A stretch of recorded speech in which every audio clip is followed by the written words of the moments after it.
Welcome back, everybody, to the Galaxy Unlimited podcast, episode 5. Today it is me and Chancellor, Hello. and today we're doing something a little bit different. Because of our schedules and how, they don't tend to align, just, the busyness of life. If you're an adult, you'll completely understand. We just can't always make things work in person, so we're trying the podcast, let's call it distance learning this time. And so right now we're hopefully going to make this thing work. And just let us know if there's any audio issues or if there's a delay. So again, we'll fine tune this stuff. We'll have face cams eventually. Hopefully have a studio setting far in the future. But yeah, please let us know if there's any issues with this podcast. But with that, let's just get right into this. Before we start on today's topics, which is Twilight of the Republic, meta response, kind of like meta rankings, our testing, what we've been seeing over the last few weeks, I want to say thank you guys so much for all the support on the channel recently. We've accrued so many views over the last week and a half from you guys, and all the love and support has been really, really amazing to see. Our channel has grown by 5 times in the last week and a half. And there's been a lot of views and a lot of subscriptions because of our recent 2 or 3 videos, and it's been awesome to see. So thank you guys so much. Yes, thank you. We really do appreciate it. Okay, let's go ahead and get started. So, Chancellor, if you don't mind starting, let's just go ahead and start with how the game's been feeling over the last few weeks and what you've been with. Well, honestly, I hope I'm not breaking up too much because it seems like you're having a little audio difficulty, but at least on my end. The thing that I really wanted to try to play with is Rex Green and Mace Blue. So Mace Blue kind of came as a second part of it, where Rex Green was like my first part. Um, did some deck building, went to Rex Red for like a hot minute, aka like 2 days. Went back to Rex Green, play tested, got utterly destroyed by Django Red, and then kind of tweaked some things, and it started getting closer to the point where I was actually taking games within the match and everything. So um, I do think that there were a lot of cards that I saw initially that looked great, and then just kind of fell through the cracks because they weren't as powerful as they thought they were going to be. And then there were cards I didn't even see coming that were just insane. Yep, I would definitely agree with that sentiment. Um, but yeah, so tell us a little bit about how Mace has been feeling, because that one was kind of an unknown going into the set 3 meta. Like nobody really knew where to put Mace. Like when I was scrolling through our tier list, other tier list, nobody really knew what to do with Mace. A lot put him in B tier. There were several that put him in A tier. So how's he been feeling for you? I would consider him about right now, just because maybe I haven't found the right build, but I would say he's still pretty A tier. Maybe low end A tier, but still A tier. And the reason I think that is because of the potential of the build. So if you do hard control with Mace, it's just great. I mean, if you draw into the control events, take down, vanquish, there's some units you can play that just kind of keep the tempo on the board. You're cycling through your deck with was it Keel, and then restoring with Yoda. I mean, there's a lot of potential there, and to go quickly, like to have a more aggro based um, kind of theme of the deck as well, because I'd feel like it's a little bit more mid range than just hard control. But Guardian of the Wills is super good. It's a turn one play, it's a 2-drop 2/2, and whenever you play your first equipment onto it, it decreases the cost of that by 1. And so you're playing a Jedi lightsaber for 2. And like I said in the deck like tech video, You can do that on turn 2, and then Mystic Reflection something, and so you're doing potentially a -4 onto a unit turn, Yeah. which turn 2, playing against like say Han Yellow, they can poop out Kanan or not Kanan, Ezra turn 2 easily. Yeah. Or if you're Definitely. playing Han Blue, they play Kanan on turn 2 easily. So or Ezra on turn 1. And so I mean like it's just it keeps you in the aggro matchup and then starts to get into this like cool control build later on. But yeah, I think it's great. I think the damage that Mace can do to units, I think that was underwhelmingly great. So like, let me explain what I mean by that. Yeah, absolutely. Um, it's better than I thought it would be. I thought, like we were going to see a lot of like shield stuff out there still with Luke, and that Mace was going to kind of be bad. But even the coolest thing is even if a unit's damaged, and they put a shield on it to try to protect even further, Mace just gets rid of the shield. And if it has 5 or more damage, Mace does a second damage. So let me just cool little deck box and tell my dogs to shut up really quick. Sorry. So it's an action, costs 1 resource, and then you exhaust them, deal 1 damage to a damaged enemy unit. And then if that unit has 5 or more damage on it, you'll deal another damage. So um, I think it's great. Yeah. I think it performed a lot better than I thought it would, especially flipping him. I think that when you flip him, he's a 5/8, and he just well, potentially can nuke the board. So yeah, I think the limit's endless.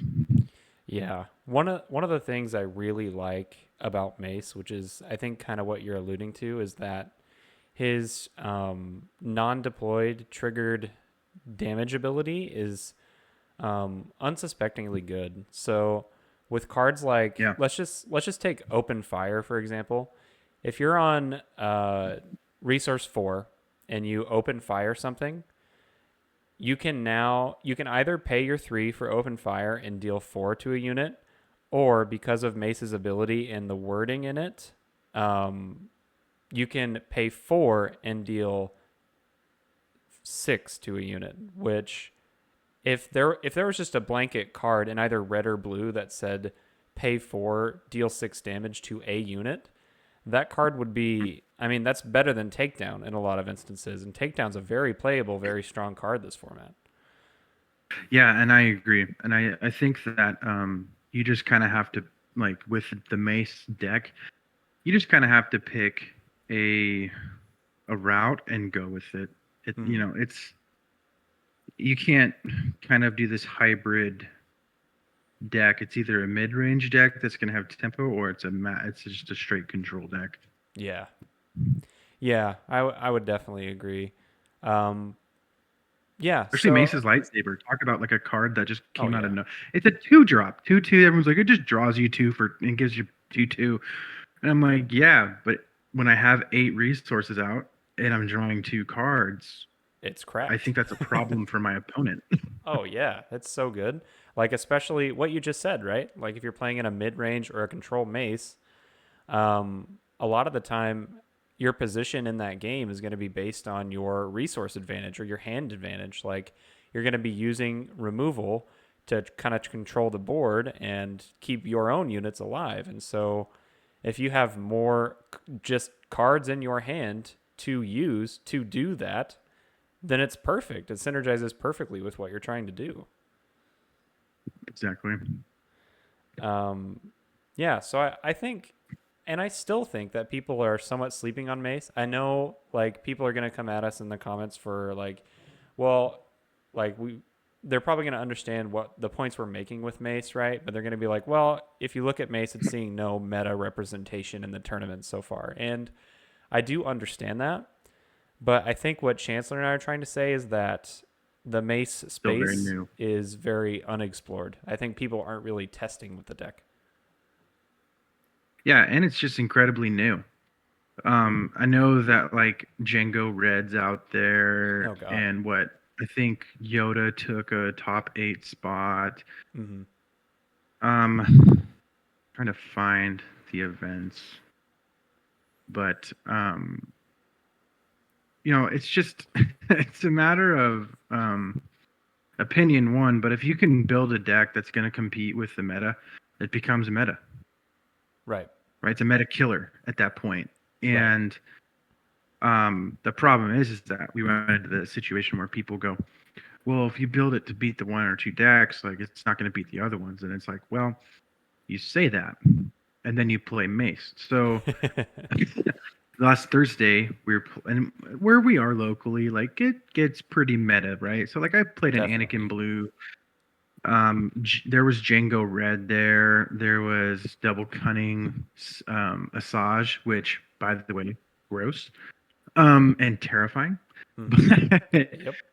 what else was there? I mean, there was just a ton of stuff. I can't remember all what I played against, and I started taking notes on it so I can like have a better deck analysis, like during either these podcasts or just on the YouTube channel. But um, I went 2-2. I was not disappointed, and I feel like there's still so much more exploring to do to tune the decks. And yeah, that you can say that for Anakin Blue, Django Red, but I would say more so Anakin Blue, not so much more Django Red. I think Django Yeah. Red's pretty much as fine tuned as you're gonna get Yeah, I think that with new deck's pretty cards. much solved. It's basically just the Boba shell with a different leader.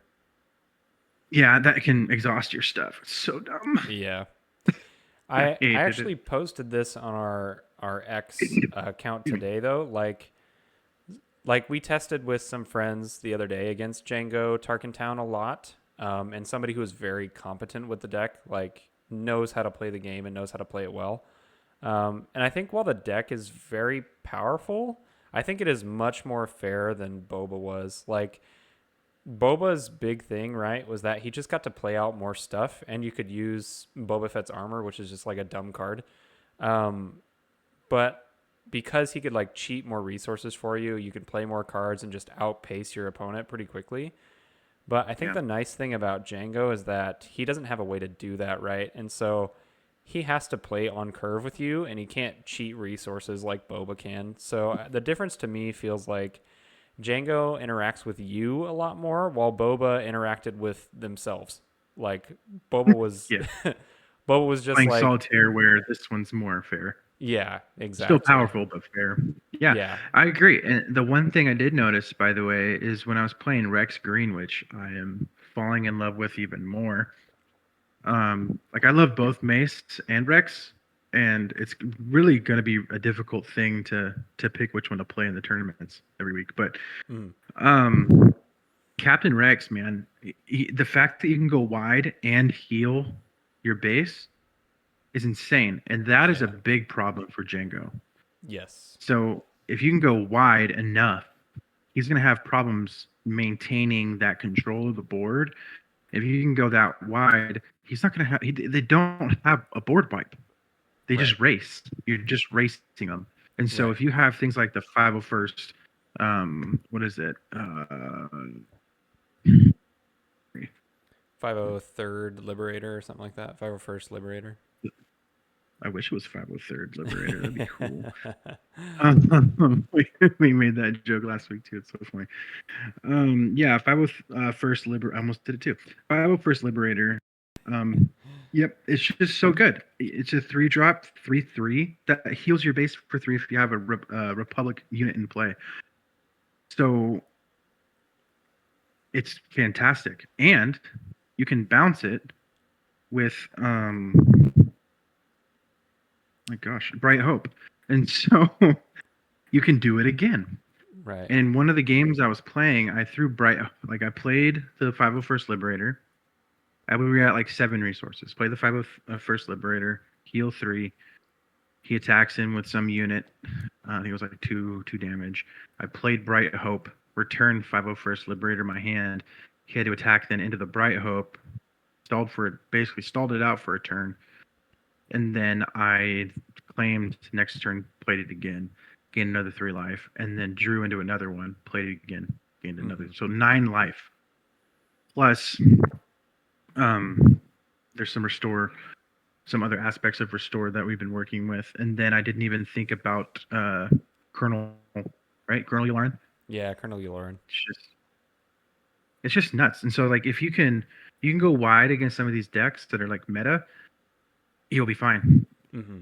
Yeah, and I think that's something that's Captain Rex is really good at. So I'm excited to see how your Captain Rex deck evolves, um, and like how it kind of shapes up and how it battles against like these meta decks that we see at locals all the time, right? So I'm excited to see how that turns out and what like Rex's final form looks like, you know?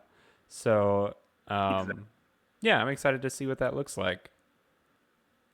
Um, in terms of the decks I've been playing, initially I was testing a lot with General Grievous, the leader, and I have a very unfortunate report that I think that that leader is just plain bad.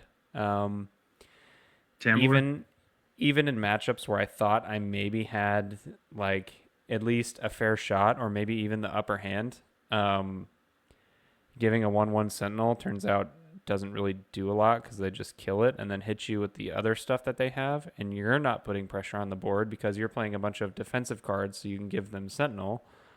Um, and you don't have the hand advantage to keep up with the resources of all the removal spells you're using to try and not die. So, unfortunately, Yeah. I really do think that the General Grievous leader is really cool, but I think that this card is just bad. And so that's one I will completely take the Otis on. I thought that leader was going to be decent, maybe even like a good meta call into certain matchups like Sabine because you're giving your stuff Sentinel. But at the end of the day, the General Grievous leader card is just not very strong, and that's really sad for me Right. to say because that's my favorite character. Yeah, I think it just worked a little too slow. Yeah, it can't keep up. Like you put a General Grievous deck and a Jango Fett deck in the same room, and there's just no question as to like it's just unwinnable for General Grievous. There is no way you can win that game because Yeah, their and one pings for damage are actually just killing your stuff, so they don't even have to exhaust it. Like they're just killing all your battle droid tokens for free. yep. Well, and then the fact is that they have Tarkin Town. So when you do play something and they're just going to um deal the damage, tap it down. So it's like, oh, cool malevolence. It'd be a shame if I kept it at bay this whole game. Yeah, Which they don't even really have to do because they're running so many freaking space units. yeah. So, um, I mean, I think that maybe in the future, I think Grievous will be great, Hmm. but um, maybe more so like sealed and draft. Yeah, definitely feels that way. Definitely feels like a sealed or draft leader. Like it can definitely compete in those kind of like limited power formats, but when you're talking constructed decks, like you put so we were talking about Mace, so let's use Mace as an example, right? Like Mace Yeah, obliterates a General Grievous deck, and it's not close. yeah. I think we played that um like a week ago. Yeah, something like that. Mm. And it was not close. Yeah, Mace it handled it wasn't with no because of issue. yeah party Mace Party Crasher crashes on the party of General Grievous, and so that name was intentional. I know it. Yeah, it definitely. Obviously, but no, the ability to just um wipe a board that easily, because say we're on one of those higher turns, right? Like resource 7, right? Hmm. You play your stuff to set up for the next turn. You can't quite get there to get the malevolence or whatever to do the exploit, and then I just drop a mace party crasher, Hmm. and now your hopes and dreams have been defiled by a purple lightsaber. Yep. Absolutely. Yeah, Um, so I've been testing some other decks. I know a lot of people were really interested in the Count Dooku deck that I posted on our channel. Which again, thank you yeah, guys so much for the support on that. video. That's so awesome to see. Um, I didn't think people had that much of a passion for Dooku, but I'm really excited to see that because I do like this leader a lot. Um, and I've been testing with him quite a bit, a little bit less lately, but I feel like I've got a good amount of experience with the deck and just like kind of figuring out its kind of best lines of play. Um, and I think Dooku's cool, but I don't think Dooku's very strong. Right. Um, and that's the thing. I think I played against Dooku as well, didn't I? Yeah. And that deck was a problem Hmm. because it was quick and you had a different style to it. Hmm. Not only was it, quick at putting out, tokens and whatnot, but you were playing things that had like Sentinel, like the B2 Legionnaires, and then that one battle tank card. I can't remember the name of it. It's probably something battle tank, but Patrolling 8. um, yeah. And so yeah, that card. I'm like scrolling down my awesome list of stuff. Yeah, and so that's great. The General Grievous's wheel bike, hilarious Oh, and kind yeah. of a pain in my butt. An invisible hand, also a huge pain in the butt. Um, so I mean, yeah, it had a different play style, but it was very aggressive and very consistent, Hmm. which pissed me off in a good way. It was good to see the success, um, but it was a shame to get beat in by Dooku. Yeah. And so I think Dooku like definitely has potential and has plays, but when we did when we did the tier list of leaders initially, we put Dooku in the low S tier, and that's just not the case. Um, that was a I think, but we are not the only ones to do that. I will say, there were plenty of other people that um, also thought Dooku was going to make a larger meta impact, but the deck is just like you're creating so many units and that feels so good, and you're cheating out big units early, but then your big units have no protection, and so they're just dying immediately to like Power of the Dark Side or Takedown or Vanquish, or they're just getting chump blocked by Sentinel, small space Sentinel units, or they're getting tapped down every turn by Django Fed. Um, and so, like, it's cool to cheat out that big stuff early, but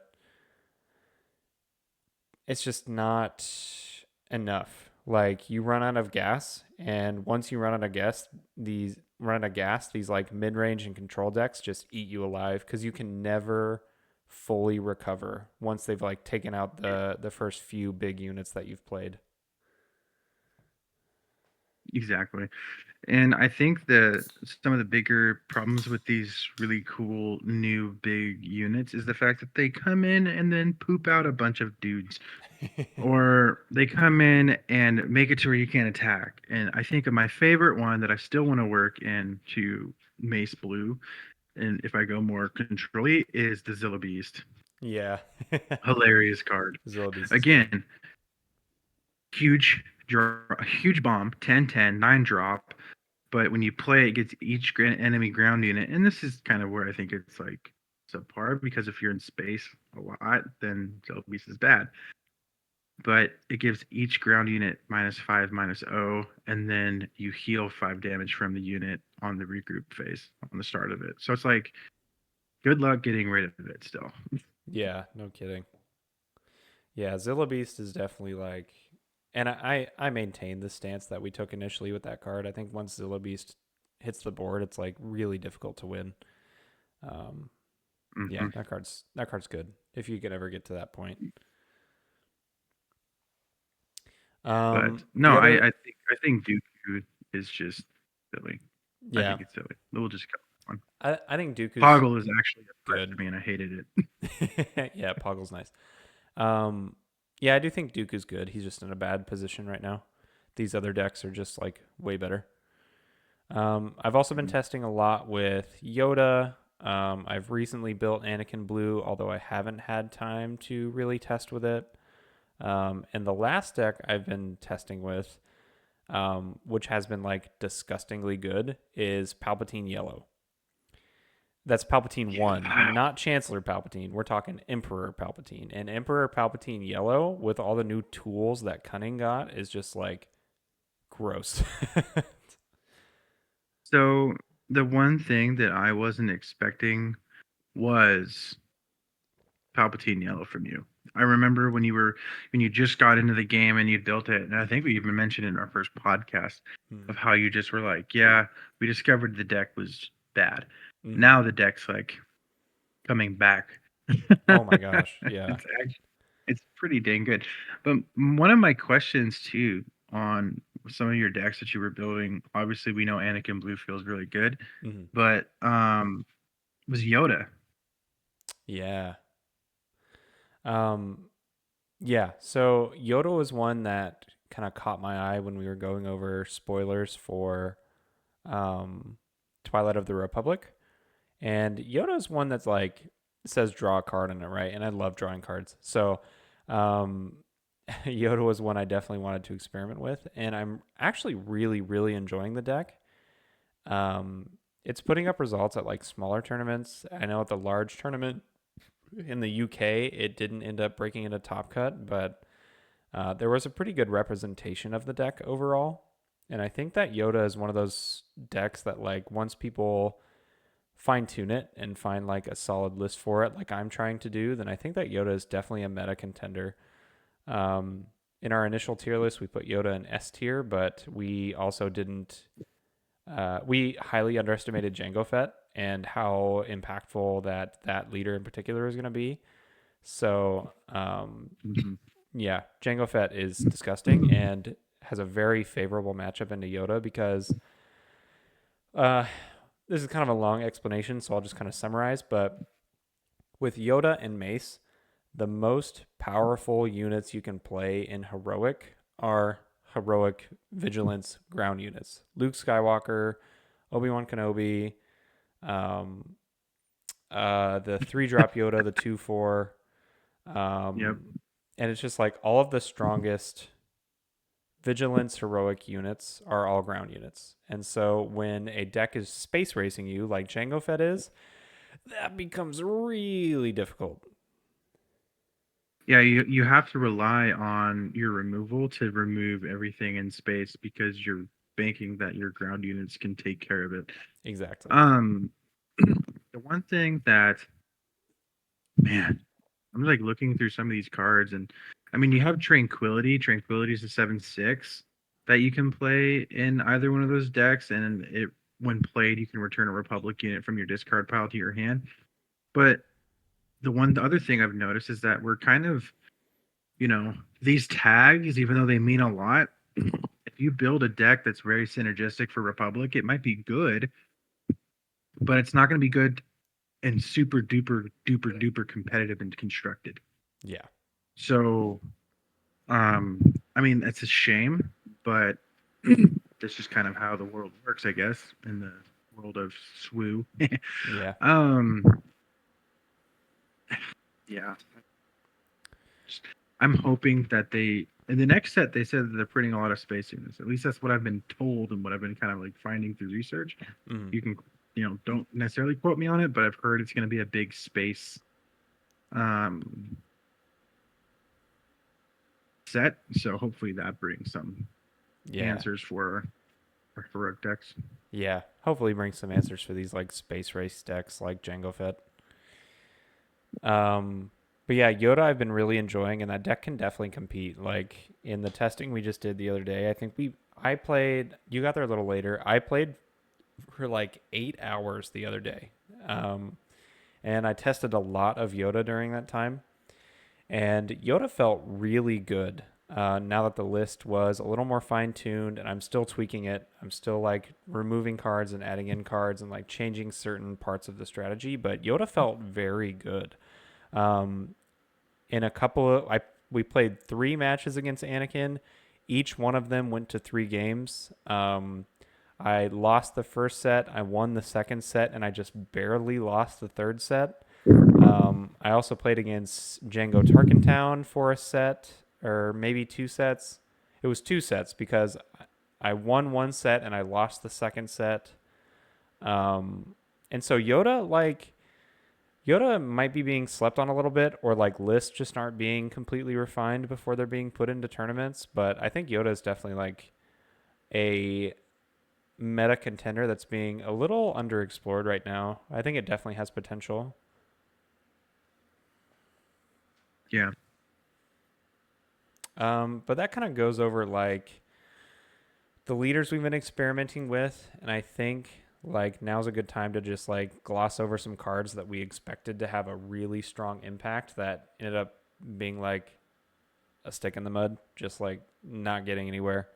And I'd like to start off that list with Malevolence. Malevolence Yes, is that card. very, very good. Don't get me wrong. That card's strong. It just does not have a home. The only decks it can really effectively be played in are Count Dooku and Nalase with Droid Manufactory. Um, but a Malevolence on its own doesn't win you the game because your Malevolence Yeah. gets removed. You spent a bunch of units and some resources to play that Malevolence, and then Django and Anakin just like keep playing their like strong units that are more favored, and they just start controlling the board over the top of you. So Malevolence is a good unit, but right now it just doesn't have a home that works for it. And again, it's unfortunate. And the other thing too is like, I would even go as far as to say like the Grievous unit, even Yeah, though I feel like it's more versatile. It's still hard to set up, yeah. but I mean, it's not impossible, you know. And see, there's another card that I kind of feel that same way about. That Grievous unit, Just I not. I definitely agree with you. That Grievous unit is like an overstated strong card, but until you put his wheel bike on him, he's just a vanilla. And you're frankly, Yeah, everybody kind of knew this from the start, but frankly, you're never resolving that lightsaber ability unless you like open a god hand and the opponent is playing a rogue deck. um, yeah. that lightsaber ability is just never triggering. I would say like also clone Yeah. Oh yeah. Oh yeah. and Forgot about that card. yeah, yeah. I would say clone is one of those cards that's just needed a little bit more clarity to some people, but at the same time, like it's a 7 drop, and there are so many like better 7 drops Oh that yeah. you can run. Um, as we talked, like Luke Skywalker, Darth Vader, Mace Windu. What are those 7 drops in the new set that we could, Cad Bane. or even close? Yeah, Cad Bane. Oh my God. Ayla Secura, even though she's a 5 drop, so you're playing her earlier. But I mean, like, there's just better cards to Right. play. Right. Yeah, I agree. It's like you could be playing clone on 7, which although it like copies anything and makes it so you have two of something, like you have to have that first something for clone to copy. And most of the time, that first something that you want to copy is so good that your opponent kills it immediately because it's so good. And so a lot of the time, clone doesn't have a target to clone that is worth cloning.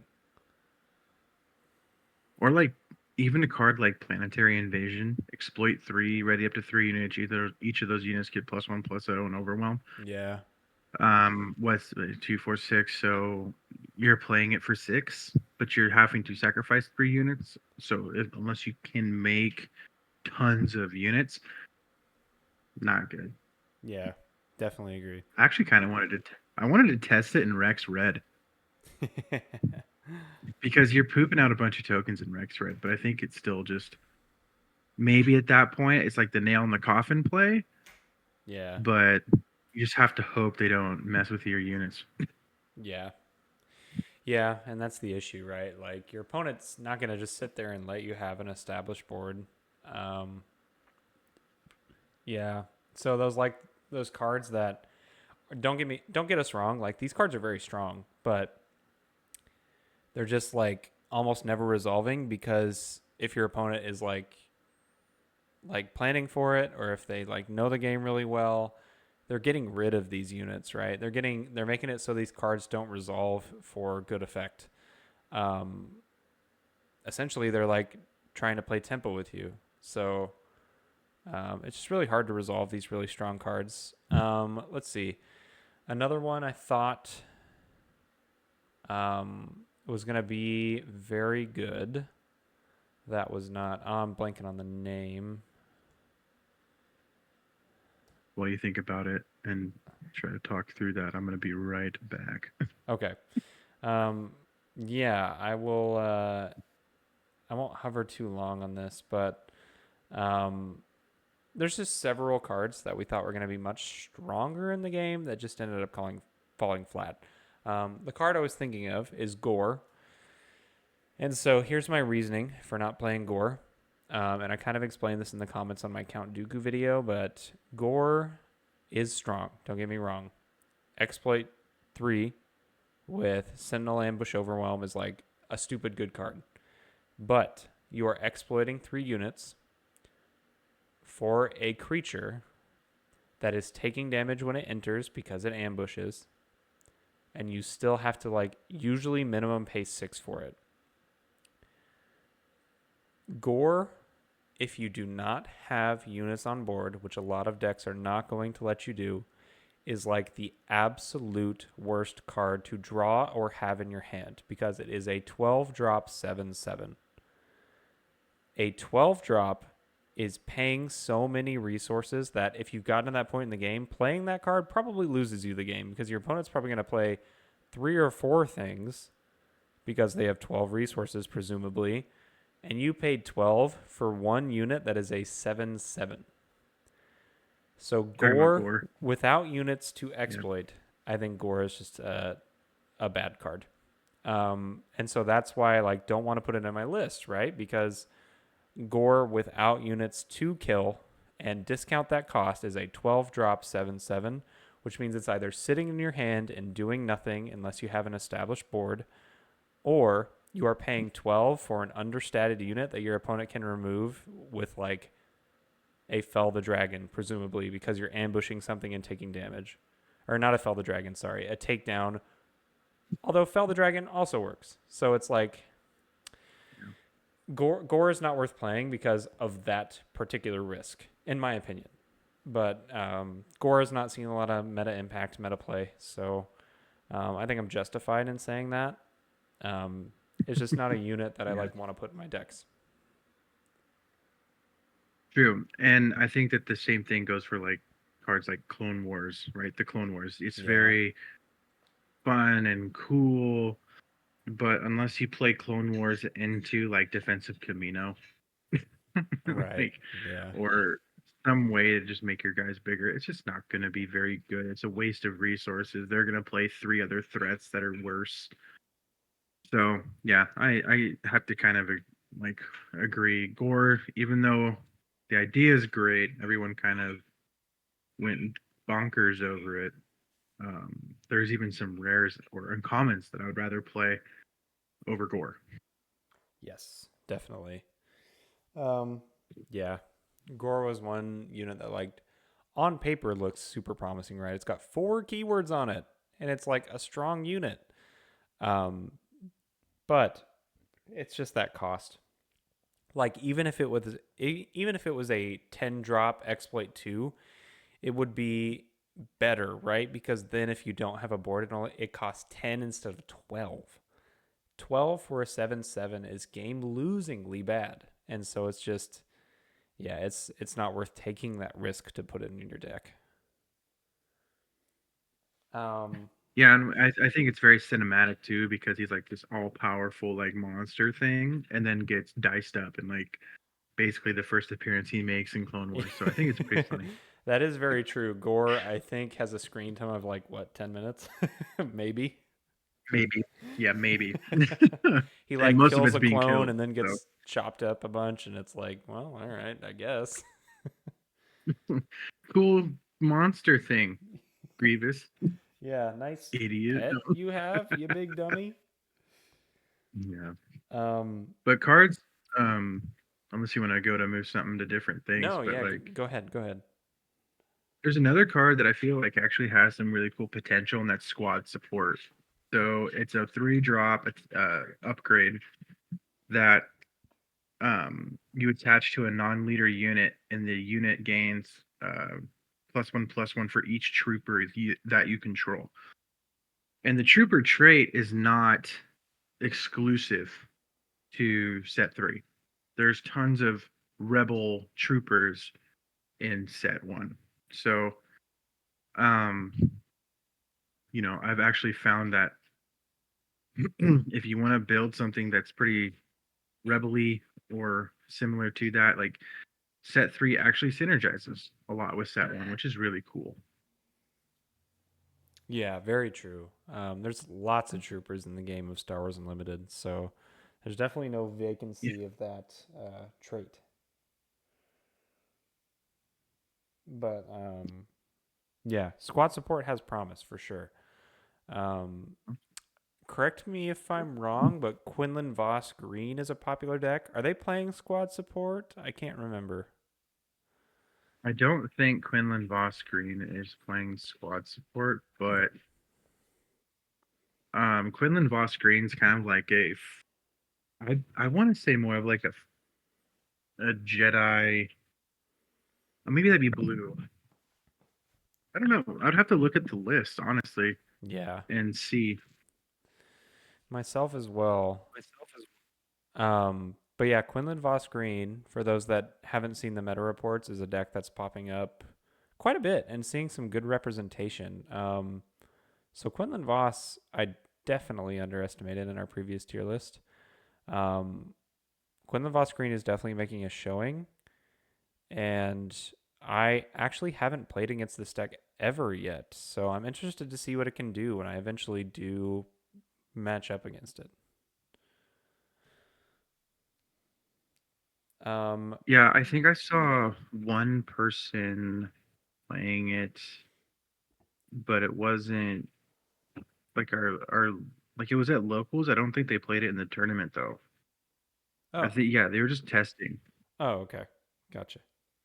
and I can't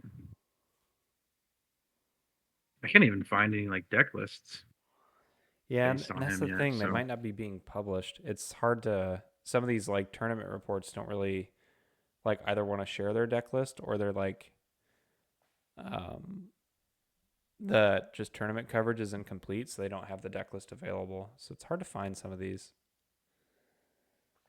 Um, do you have any other cards that have like been underwhelming for you, or cards that have like overperformed? um, overperformed.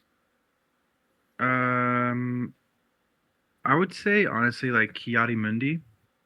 Yeah. I would Oh say yeah. overperformed my expectation, and it's one of those things like I figured he'd be really good, Yeah. but then his ability to pretty much anything also just with coordinate. Let's be real here.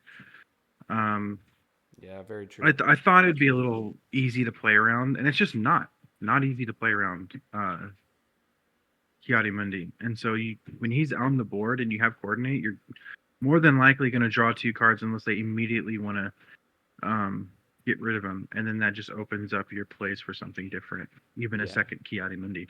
Yeah. Chaotic Mundi is one of those cards where it's super weird, right? Like it's if you can get it online essentially with coordinate, like the card is very strong. But the problem is keeping it alive with coordinate active by the time you get to resource 5, you know? Because by the time you get to resource 5, you have to have 2 other units that haven't been removed. And then you have to play Kiadi, and your opponent has to play into it. So there's a lot of things that have to go right for Kiadi Mundi to trigger. But when it does trigger, it feels super nice, and it puts you in a very good position. Agreed. Um, I think another card that I thought was pretty good is Hu Yang. Yeah, Like, I honestly didn't even like. I think we talked about it a little bit, but not to the extent of what we should have, in my opinion. Giving a unit +2/+2, and the fact that, let me see its stats really fast. Hu Yang, I think, is a, yeah, 2/4. 2/4. So it already has a lot of power, which makes it a little bit difficult to get rid of on the board if you're just going to use like units to take care of it. But it helps the aggression and to push damage. So For sure. Yeah, Hu Yang's interesting. I like the fact that he boosts your other guys as well as having like the traits that he does. Jedi and Droid is nice. Means you can slap a so general's many blade on him, which is sweet. yes, so many people were like, "Oh, what?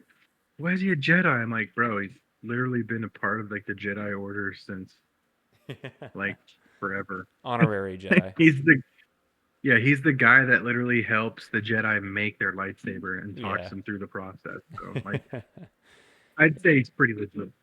Yeah, Hu Yang is cool. I like Hu Yang.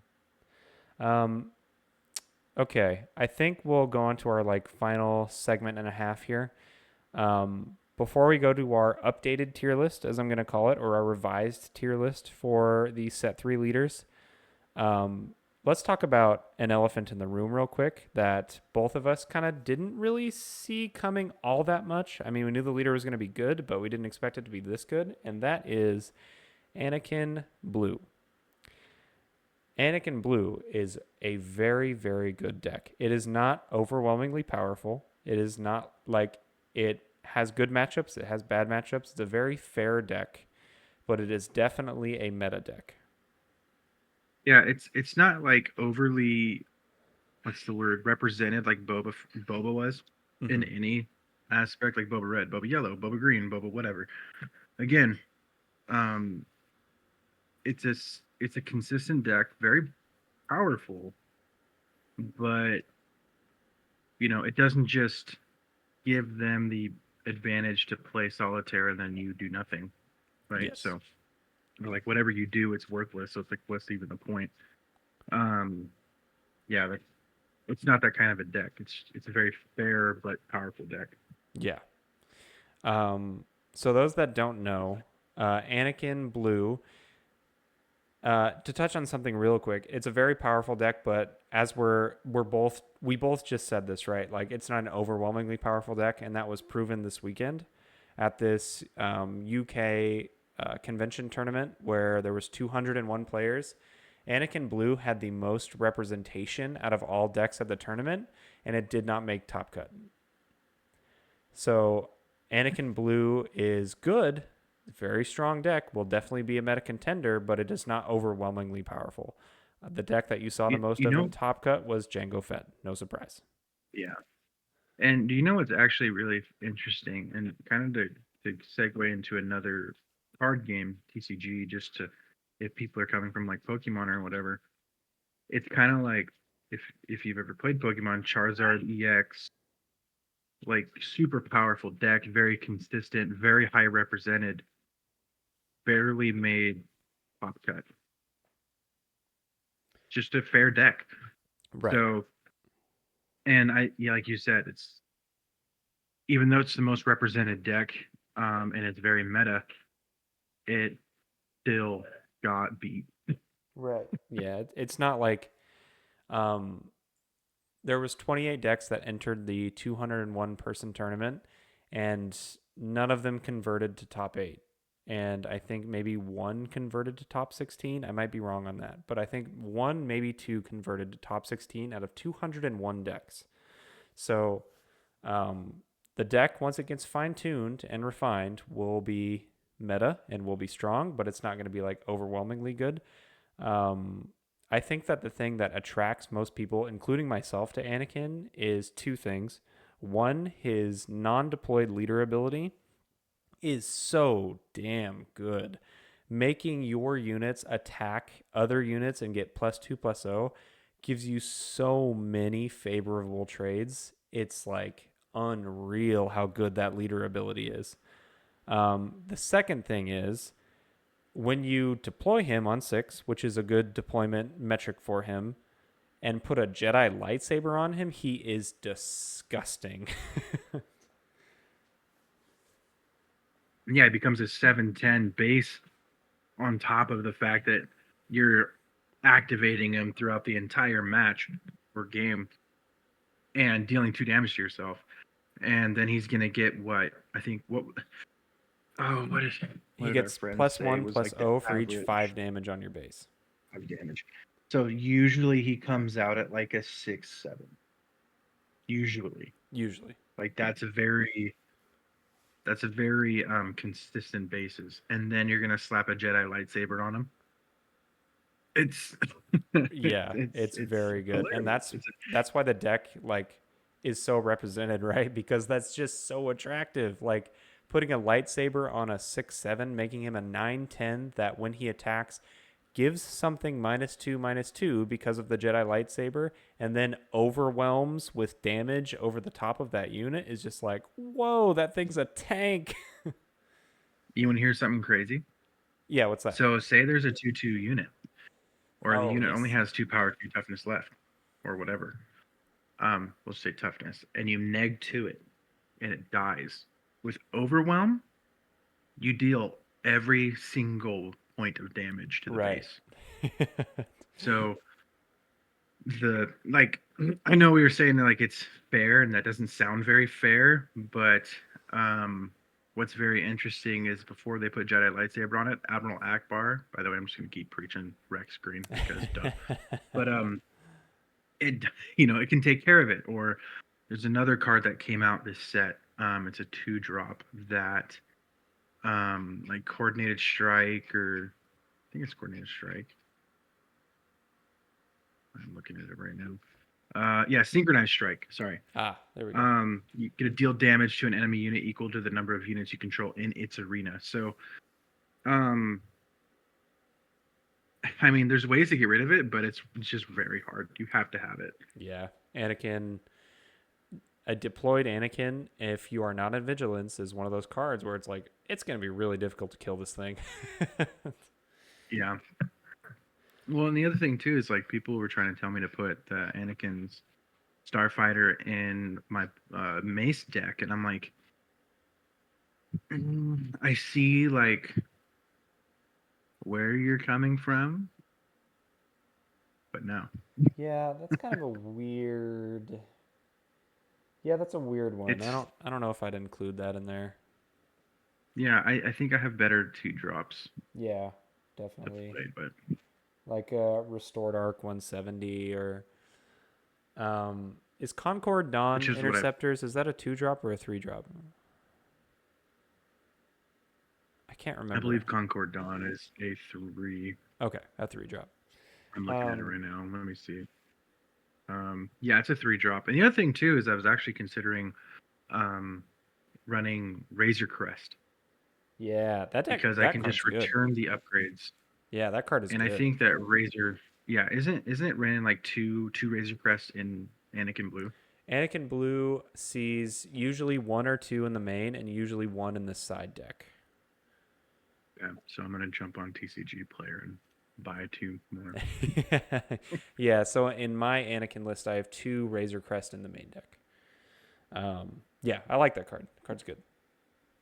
Because the other card that really benefits Anakin, since we're on the topic, is Perilous Position, a very popular new upgrade that is a 3-drop pure vigilance, giving unit -2/-2 as its stat adjustment because of the upgrade, and then it exhausts the attached unit. So if you put Perilous Position on a unit, if you're playing Anakin Blue, you are exhausting that unit and giving it -2/-2, which means that your units are trading into it and not taking as much damage back, or your Anakin is overwhelming the over the top of it um, for even more damage and taking less damage in return.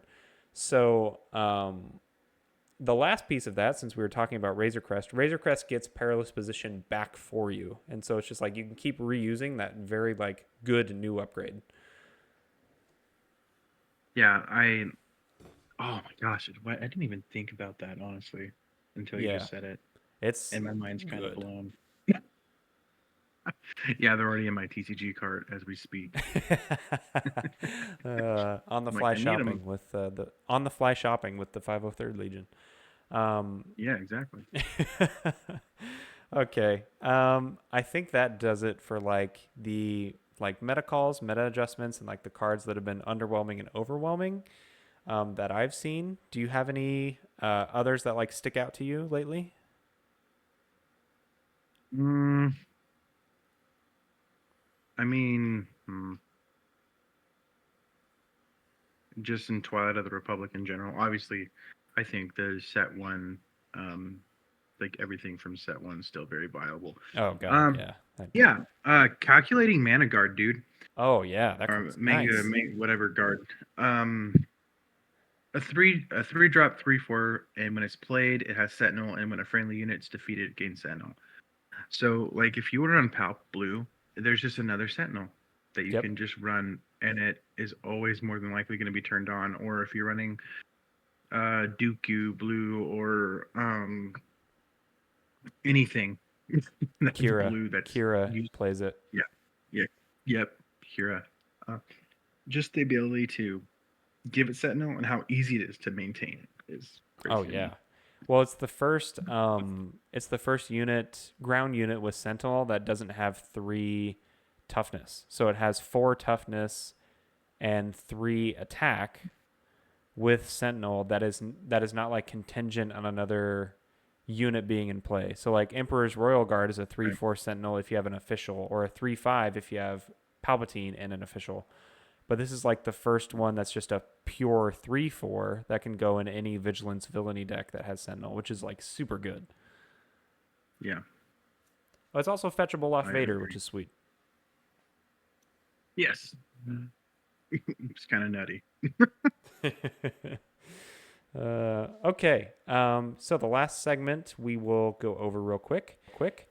Is our revised leader tier list. So um, let's go ahead and start off with the weak hitters. So in this format, I think Newt. the best decks are going to be Django is going to be S tier. I mean, we can just get that one out of the way really quick.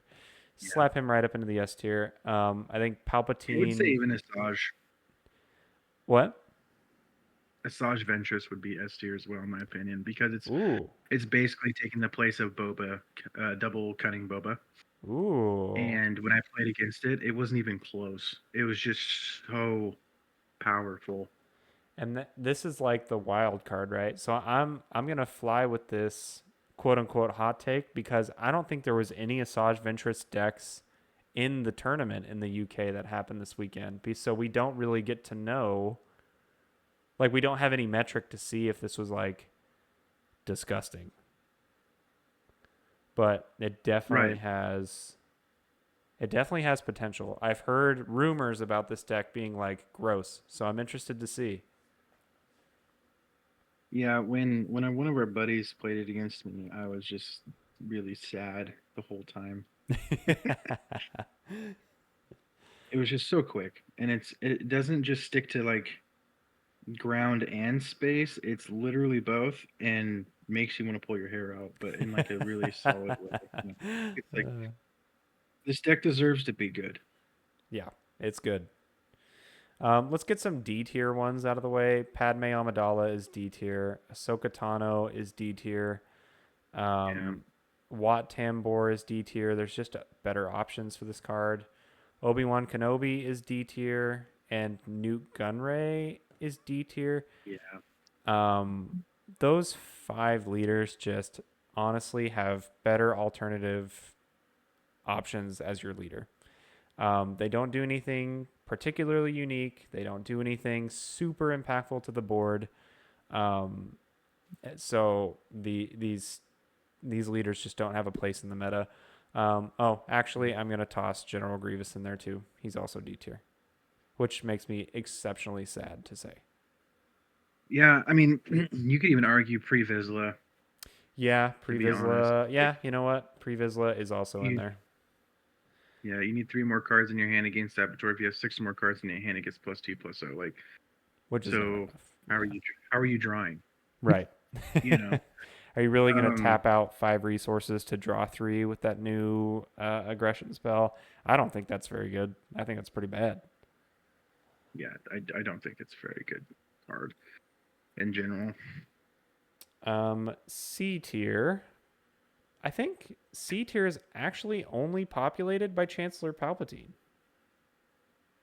I would say so, and maybe Quinlan Boss. Ooh, you're putting Quinlan in C tier? I would honestly put Quinlan in like high C tier, low B tier. So I mean, if you want to put him in B Ooh. tier, you can do that. But I just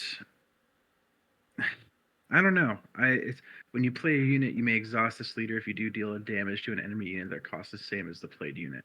So you kind of have to like look at what's happening in the meta, play cards that are gonna do well against it. That's why I've seen Quinlan Voss like blue. I haven't really seen Quinlan Voss green. Mm-hmm.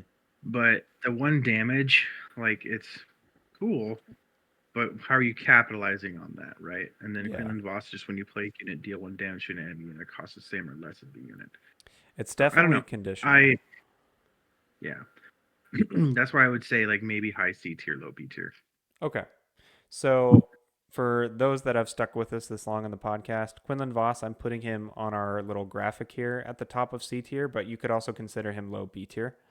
Um, and I definitely agree with that. I think that Quinlan Voss is a little more conditional compared to some of these other stronger leaders, I would say.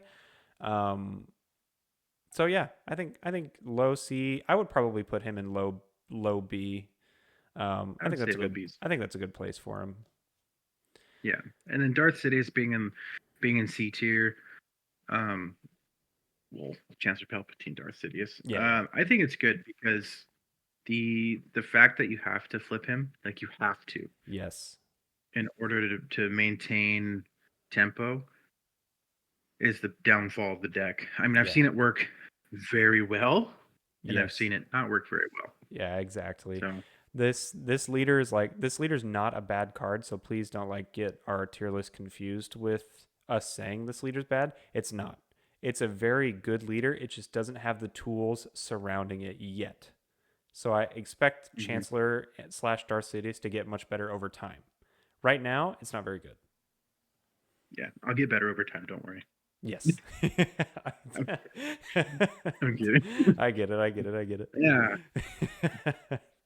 Okay. So B tier. B tier, Count Dooku.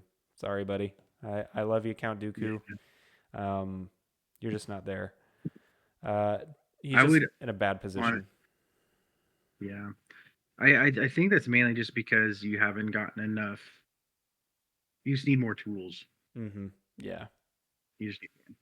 just need more tools. I agree, definitely. Darth Maul, I'm gonna put actually ahead of Dooku in B tier. I think Darth Maul is a little better positioned. Not to say that Dooku and Maul one is better than the other. I just think that Maul is in a better meta spot right now. Yeah, Um, so yeah, I would definitely argue for that.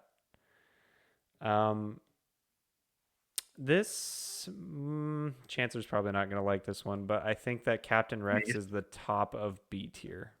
No.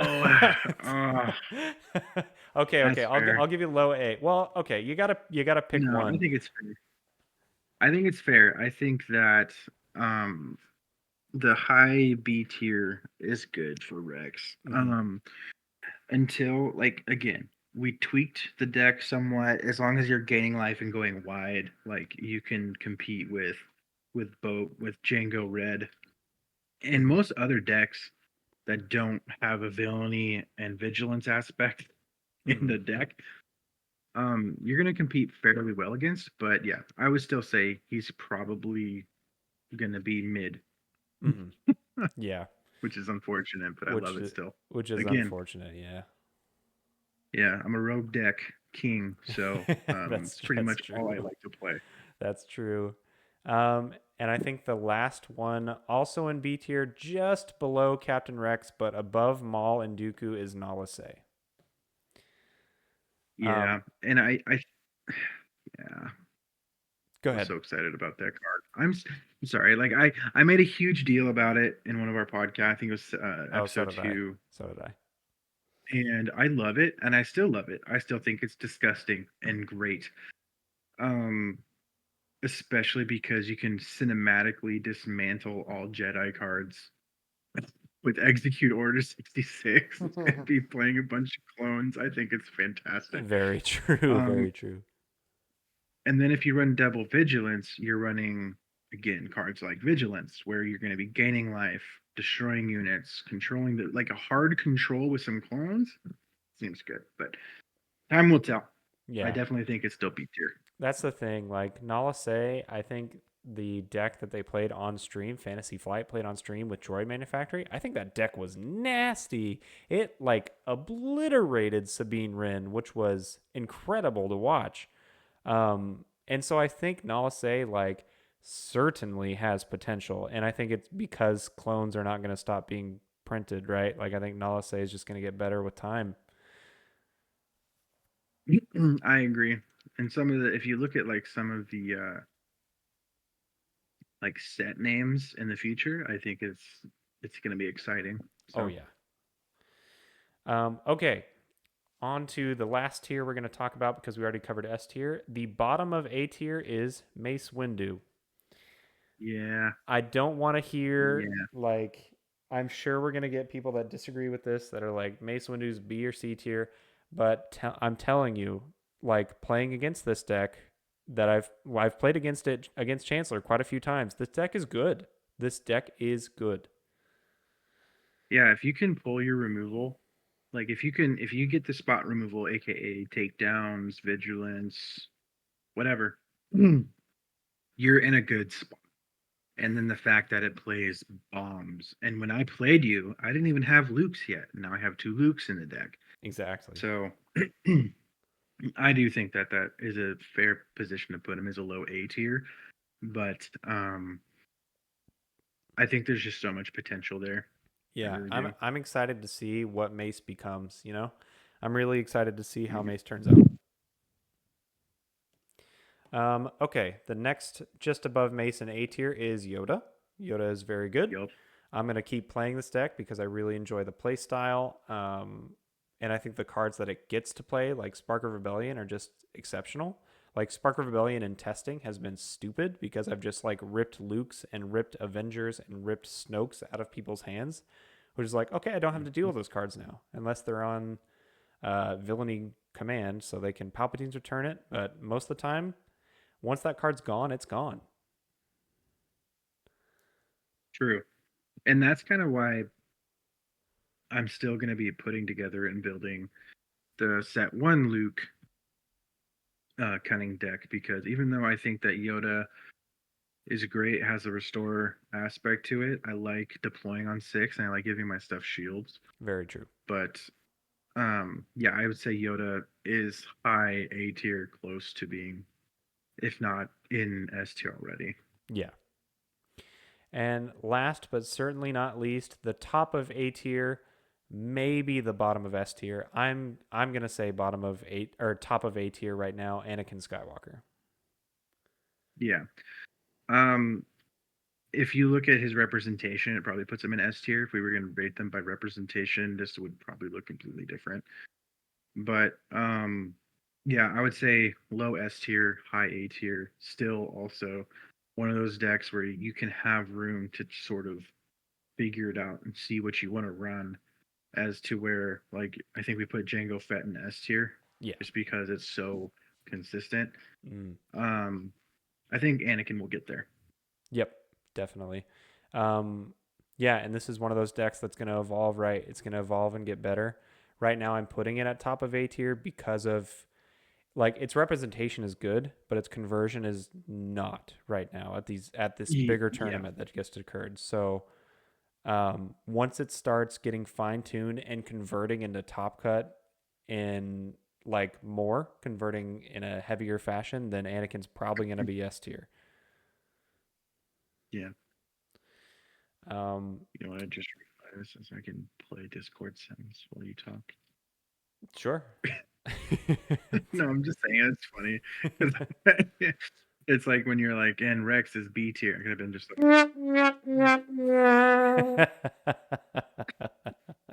oh, it's fantastic. Oh, I'm so gonna have where fun with this. well, we might implement that into the next episode of the Galaxy Unlimited podcast.